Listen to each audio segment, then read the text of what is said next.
I'm a producer, director, artist, and writer. I've been working in the industry for over 10 years, and my predominant focus has been at the intersection of emerging technology and storytelling, helping companies that are working in the biotech space and the deep tech space tell better stories, connect with influencers, millennials, and really bring a human element to what it is that they're trying to say.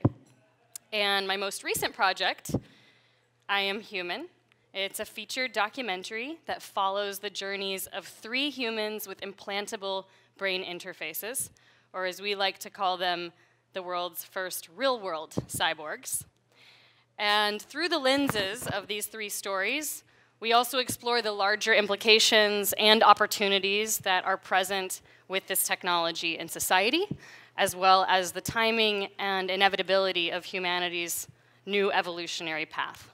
So it was a big project, 3 years to make, a lot to unpack, particularly as a non-scientist. And so today I'm excited to share with you a few sneak peeks from the film.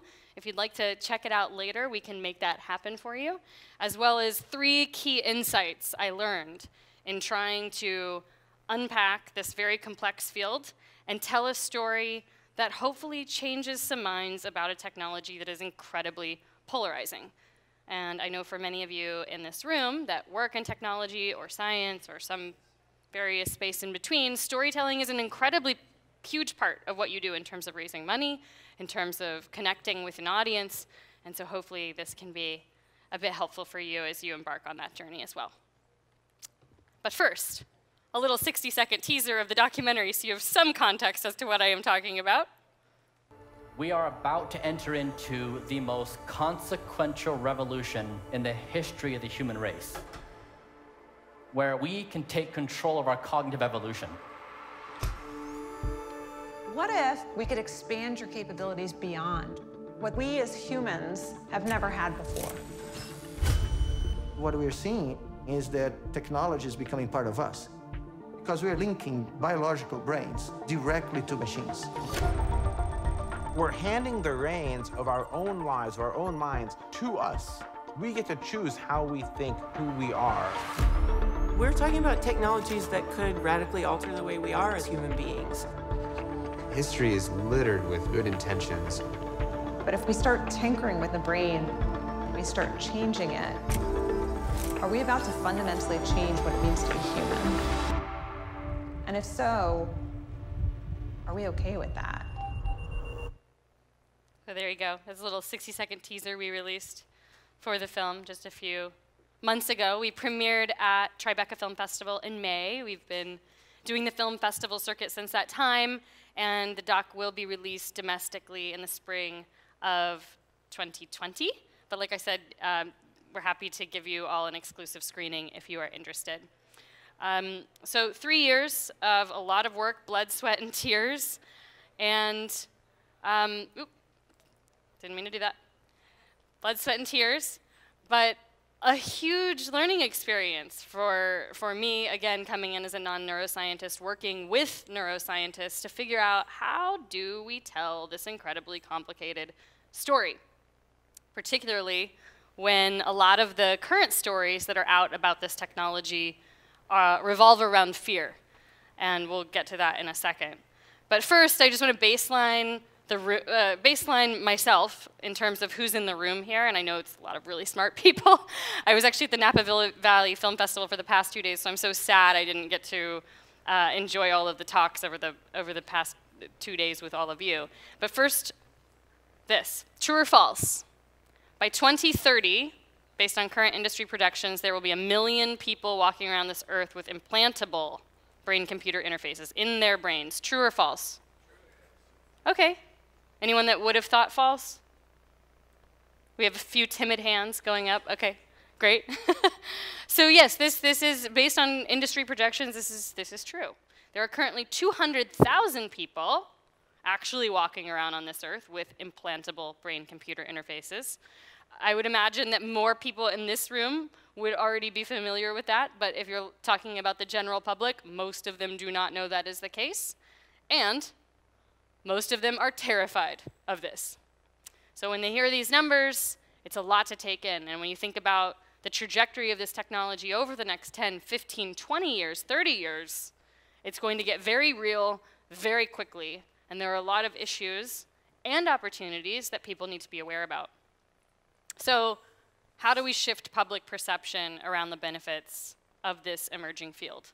And in my case, I've always been really interested in telling the stories about technology that can change our lives for the better, because I think that's an important part of recruiting talent and also providing people with an aspiration towards what to work toward. And if all they have are these stories, I don't know. I don't know how far we'll get, right? So, and by the way, I love these shows. But there wasn't a whole lot out there, particularly 5 years ago when I really started thinking about doing a long-form project in this space. I was looking at predominantly fiction-based storytelling that was terrifying. And in our case, we decided that we wanted to tell the real story, that the real story of the real people that are on the front lines, the pioneers, the ones that are implanting their brains with this technology very early on when it's still quite new, those are the stories we need to tell. So here, meet Bill, Ann, and Stephen. These are our 3 main characters in our film. We actually filmed with 5 or 6, but we ended up focusing predominantly on their stories. Bill is a tetraplegic who lost the use of his arms and legs, basically chest down, all movement from his body from a bicycling accident while in a charity event. And then you have Anne here, who in her 60s has been diagnosed with Parkinson's, was diagnosed with Parkinson's about 7, 8 years ago. So by the time we started shooting with her, it was very debilitating, late stage. She had tried everything, didn't work. Medication wasn't working. All of the alternative remedies were not working. And then Stephen, who is a half-blind former IT worker for the, half-deaf former IT worker for the Canadian government, who right when he's ready to retire finds out that he has a neurodegenerative eye disease that will render him blind within a matter of a year. So we follow these characters through their respective journeys with this very interesting opportunity that they all have. And we get to know them, we live with them in their real lives, and we do all of that before setting foot into the operating room, where we also get to experience the very harrowing experience of opening up your brain while still conscious to implant a device. There's a lot of lessons that I learned in the time that it took to make this film, and I hope that these lessons could potentially be helpful for any of you, like I said, as you're figuring out messaging and storytelling for your respective technologies and companies. When we first embarked on making this movie, we wanted to make neuroscience and neurotech, we wanted to make it the new rocket science. We thought it deserved as much attention as the men going to the moon and the technology that took us to get there. And so we started by chronicling all the different types of technologies in the field of neuroscience, invasive, non-invasive, and what it could do, what it could be applied towards currently, right now. And we had this whole smorgasbord of technologies and stories and institutions that wanted to be involved. And ultimately, we realized that the only way to really get people to care about these applications was through these intimate portrayals of humans, getting to know their hopes, their desires, their fears, sending them on a journey so that the audience was right there with them. And only until we had gotten to the point where they had agreed to go forward with this technology, and we're on this very up and down roller coaster ride with them. Is it going to work? Is it not going to work? Only then could we start to expand the lens and look bigger at the bigger picture of what this means for society. How will this technology evolve? When will it start to be used by people who are not sick, who do not have diseases, who are not dysfunctioned in some form? And what does that mean for all of us? And exploring that sort of blurry line. But it really was that focus on people first and tech second. And it wasn't, it was also the case that the institutions involved in making this film, which ranged from BlackRock and Second Sight and Toronto Hospital and Cleveland FES Center, and many others, you know, their stories, we still told their stories, and I think and I hope that they feel that, you know, we tried to make what they do look as cool as rocket science, because we think it is. But we only did so through what was absolutely necessary to portray through the journey of these characters. The other big, huge lesson that I learned in making this film was the importance of cross-collaboration between scientists and non-scientists. We struggled to get institutions involved at first because our predominant filmmaking team, we're a team of non-scientists. We're huge science and tech enthusiasts, but I don't have a neuroscience background, so how are these people going to trust me to tell their story? And so we had a team of neuroscientists that we worked with regularly to consult with us to make sure that A, we were actually demonstrating technology that was legitimate. There's a lot of different stuff out there, and you know, we'd have to a lot of times have quiet conversations behind the scenes with the different scientists saying, is this real, is this not real? Do you consider this more of a PR stunt versus a real technology that's making a huge impact now and or in the future? But the benefit, I think, of working with non-scientists is from the very beginning of making this film, my partner Elena and I, who directed the film with me, we started writing down every single time we heard some industry jargon from the very first interview with a scientist, industry jargon that we didn't understand, because we knew by the time we got to the end of the process, that jargon would become part of our vernacular, and if we forgot what the average layperson actually understands about this field, we are going to lose sight of how to tell this story so that it reaches the average person. So we kept a running list of industry jargon. We also kept a running list of questions that we felt were most important.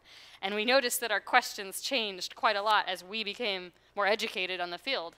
But it was really important once we got into post-production that we tell the story that was reflective of our early questions and our early knowledge, and then take people, again, through that journey slowly to step them into this world. And the third lesson that we learned in making this film was don't avoid the obvious. Clearly, there are a lot of scary things about this technology, and I imagine that most people in this room are probably lean on the more enthusiastic or excited side. But for people like my parents at home in Kansas, this is pretty terrifying. So we wanted to be able to address people's fears, get into the ethical conversations without that dominating the film and dominating the conversation. So as you saw in the teaser, we certainly used a lot of big, exciting, and kind of scary questions to get people hooked. But if you watch the film, you really will go on an intimate journey for the first half, I'd say, of the film. With these characters before we really start diving into deeper, larger, more challenging questions. And I think that that was really, really helpful. But of course, don't avoid it, right? You need to get into the ethical stuff. Otherwise, your audience is not going to trust you, or your consumer base is not going to trust you. So on that note, I'm going to play a little clip from the film, which just happens to be from a real lecture at Duke University that we filmed from a neuroethicist. So this is like one of our quote-unquote scariest, you know, or I guess one of the scenes from the film where we dive a little bit into some of the ethical issues, and then from there, there's a big, large montage of everything that's currently happening in the neurotech space that maybe people should be concerned about. So here's that scene.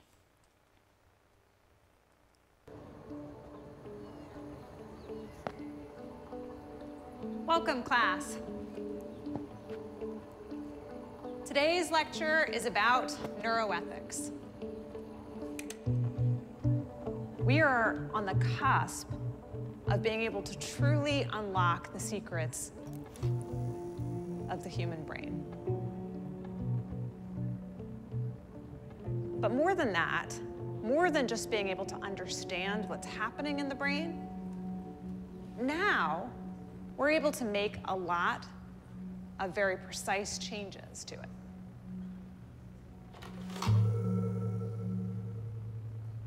How many of you feel like your sense of self is in your brain? Many of you, right? Many of you identified your brain as the place that you recognize your sense of self-identity. The place that you sort of think of you as being located. And if you change that, if you start to add machines to it, if you start to implant electrodes to it, at what point does that start to become problematic? There is great benefit to these technologies, but there are risks. For example, who has access to those devices? Who gets to drive and change those devices? Whether it's hackers, corporations, governments, other people, what protections, if any, exist within society today? It's arriving. And unless we start deciding today what kinds of protections you want for your brain, it may be too late. Does that make you uncomfortable? Because that's where we're going. And then we cut to a big montage of all the big corporations getting into the neurotech space, like Facebook, and anyway. But we picked our battles. We chose the ethical conversations that we wanted to have because there are just so many that it would have been overwhelming for our audience to focus on all of them. So if we ever do a part 2, we'll go more into that. But anyway, that was a little scene from the documentary. If you all are interested in seeing more, you can sign up on the website, iamhumanfilm.com. You can sign up for our newsletter. We're doing a lot of screenings around the country right now. And like I said, we'll have a wider domestic distribution happening in the spring of 2020. So I'm very excited to get everyone's thoughts and feedback, especially people in this room, because you're the kind of audience that I would care most about what you think, especially given the incredible talent and cross-section of things that you're all doing. So on that note, that's it. They said I could do questions if I wanted, but none of you have seen the film, so I don't know if you would have any questions. If you do, we've got 2 minutes. Otherwise, we'll just break for coffee early. Okay. Hold it. Oh, sorry, this is just going to be a simple question, but Sure. Will that be on Netflix? Yes. I cannot say who our distributor is, but there will be an eventual window to the larger streaming platforms, yes. Yes? Oh, sorry, Jeffrey, thanks. Jeffrey's very strict about that. So I'm sorry if I missed the beginning and you covered this. It says there's a film screening a little later with I Am Human. So you're not screening this film? Oh, you mean here? Yeah. At the conference? It's funny. I'm not certain. I brought a copy of it with me, but I don't know where we're screening it and what the tech capabilities are. So it's on the schedule. If you feel like showing up there, hopefully we'll be able to figure it out and see if we can play it for everyone. And if not, I will figure out another way to make sure everyone is invited to our next SF-based screening. We just did one at Stanford last month, but we will have more. Or I can if you're a member of like the press or part of the community, I really want to make sure people that want to see it get to see it. So we'll figure out a way to get a screener to you. Yeah. Hi, thank you. Just a little sneak peek. What happened with those people? Well, if I told you what happened with those people, then you're not going to want to see the film. A little sneak peek. Well, okay, so I'll just say with Anne with Parkinson's, because that's where most of the current DBS implants, deep brain stimulation implants that are being used are for people with Parkinson's. They're also currently approved for obsessive compulsive disorder, obesity. There was a 33-year-old man in North Carolina last week who just had a deep brain implant for opioid addiction. So there's a lot of different uses that this technology is now being used for that was originally for Parkinson's. But because it's so well known, I'll just tell you that with Parkinson's, I mean, you can turn off the tremors like that, but you can also turn off other symptoms of Parkinson's like anxiety, which sometimes it's so crippling for these people, insomnia, rigidity of limbs, not being able to move. She was an artist, so she lost her ability to make art for 5-6 years, and then at the end of the film, I will tell you, you get a good warm and fuzzy. Thank you. I think that's about it. Is there one more question, or are we good? I think we're good. All right, yeah, sign up for the newsletter if you feel like it. And thank you so much for having me, and enjoy your rest of your conference. Everybody.